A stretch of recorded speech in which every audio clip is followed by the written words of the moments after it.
Admittedly, China is a key player in the world markets. I think, especially across the region, with a lot of inter-trade going around. So I think the Fed is a little bit worried if China does slow down aggressively, it could impact the demand side. And Asia is the fastest growing part of the world. It's 6%. The IMF expects emerging markets to grow at 6%. So it is, to an extent, still a very important part of the whole equation.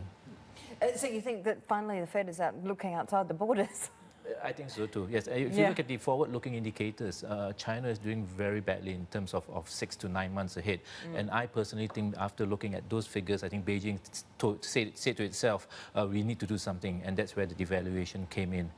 So I think it's looking forward. This wasn't, as numerous people have told us here on the program, about the liberalisation of the financial markets and making things, I guess, much more transparent. This is hitting the panic button? Yeah. This is because of growth or for growth? Yeah. Yes, I believe so. I think, as I was on the show previously, I mentioned that I think the 7%, most private economies are already looking well below 7%. I think the Chinese... Well, if you're right, here's the strange thing, okay? We had 3 days of renminbi down, right?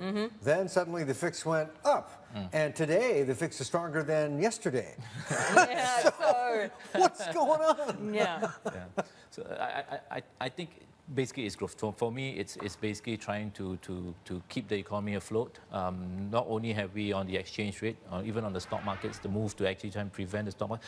The reason they allowed the stock market to move up so fast and so high was also partly related to this. Are you looking for as weak as 660 by end of the year? Could be, potentially. I'm just saying, at this particular point, they would probably try and allow and loosen the screws everywhere to allow some kind of monetary stimulus, fiscal stimulus to come in. Because again, as I mentioned, looking forward 6 to 9 months, I think the macroeconomic figures don't look very good. Not so good.